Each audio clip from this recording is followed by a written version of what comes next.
जादुई नक्शे का रहस्य। सूरज की पहली किरणें राजमहल की ऊंची गुंबदों पर पड़ रही थीं। महल के बगीचे में रंग बिरंगे फूल खिल रहे थे और पक्षियों का मधुर गीत सुनाई दे रहा था।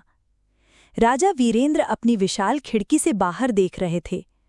उनके हाथ में चाय का प्याला था और आंखों में हमेशा की तरह जिज्ञासा झलक रही थी। आखिर आज दिन कुछ अलग सा लग रहा है, राजा ने अपने सलाहकार मीरा से कहा। मीरा ने मुस्कुराते हुए उत्तर दिया, महाराज, हो सकता है कोई नई खबर आई हो या कोई रहस्यमयी घटना घटी हो। आज का दिन निश्चित ही खास है। तभी महल के दरबान ने सूचना दी, महाराज, एक अजीब पैकेट आपके दरवाजे पर पड़ा हुआ मिला है, कोई पहचान नहीं। राजा वीरेंद्र ने पैकेट लिया और बड़े ध्यान से खोला। अंदर एक पुराना नक्शा और एक छोटा संदेश था। संदेश पर लिखा था, जो भी साहस और बुद्धि में महान है वो इस नक्शे का रहस्य सुलझा सकता है। राजा की आंखों में चमक आ गई। ये कोई साधारण नक्शा नहीं है, हमें इसे समझना होगा। मीरा ने गंभीर स्वर में कहा, महाराज, ये नक्शा हमें कहीं दूर किसी अनजानी जगह की ओर ले जा सकता है। सावधानी आवश्यक है। राजा वीरेंद्र ने अपने बेटे प्रिंस आरव को बुलाया। आरव ने नक्शा देखा और उसकी आंखों में उत्साह की चमक झलकने लगी। पापा, क्या हम इस रहस्य की खोज करेंगे? आरव ने उत्साहित होकर पूछा। हाँ बेटा, लेकिन समझदारी और धैर्य के साथ, राजा ने उत्तर दिया। महल में सभी तैयारियां शुरू हो गईं। घोड़े, खाने का सामान और छोटे छोटे उपकरण पैक किए गए। मीरा ने राजा और आरव को नक्शे के कुछ संकेत समझाने शुरू किए। नक्शे में पहाड़ियों, जंगलों और एक चमकते हुए झरने का चित्र था।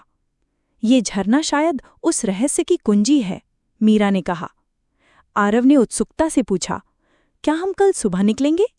राजा मुस्कुराए और बोले, हाँ, सूरज की पहली किरण के साथ हमारी यात्रा शुरू होगी। अगली सुबह राजा, आरव और मीरा जंगल की ओर बढ़े। सूरज की रोशनी पेड़ों की शाखाओं के बीच से छन रही थी। पक्षियों की चहचहाहट और हवा की सरसराहट जंगल को जीवंत बना रही थी। जंगल के रास्ते में कई अद्भुत चीजें दिखाई दी। रंग बिरंगे फूल, नीले रंग के तितली झुंड और चमकती हुई चट्टानें। आरव ने उत्सुकता से पूछा, पापा, क्या ये नक्शे में वही जगह है? राजा ने नक्शा देखा और मुस्कुराए। हाँ बेटा, हम सही दिशा में हैं। ध्यान से कदम बढ़ाओ। मीरा ने सभी को चेताया, जंगल में मार्ग भटकने का खतरा होता है, हमें संकेतों का पालन करना होगा। कुछ घंटों की यात्रा के बाद वे एक सुनहरी रोशनी वाले झरने के पास पहुंचे। पानी की बूंदें सूरज की रोशनी में इंद्रधनुष की तरह चमक रही थीं।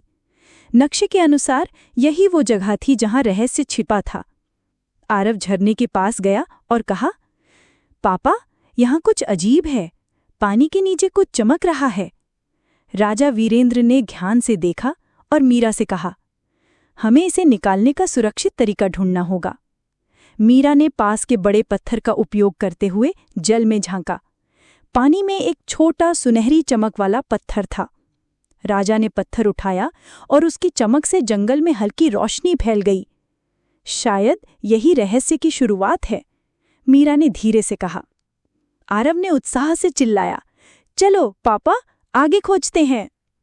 पत्थर को पकड़ते ही झरने के पास की मिट्टी हिलने लगी। नक्शे के अनुसार उन्हें अगले संकेत की ओर जाना था। एक पुराना विशाल वृक्ष जिसके तने में गुफा का द्वार छिपा हुआ था। राजा वीरेंद्र ने नक्शा देखा और कहा, ये केवल शुरुआत है, असली साहस और बुद्धि की परीक्षा आगे है। मीरा ने सभी को सजग रहने की चेतावनी दी। आरव ने उत्साहित होकर कहा, मुझे अब और रोमांच चाहिए। जैसे ही वे गुफा की ओर बढ़े, जंगल की आवाजें अचानक शांत हो गईं। सबको लगा कि रहस्य उन्हें भीतर बुला रहा है। दोस्तों, ये थी जादुई नक्शे का रहस्य भाग 1 की कहानी। अगले भाग में जानिए गुफा के भीतर कौन सा रहस्य छिपा है। अगर आपको ये कहानी पसंद आई हो तो वीडियो को लाइक और शेयर करें और अगले भाग के लिए चैनल को सब्सक्राइब करना न भूलें।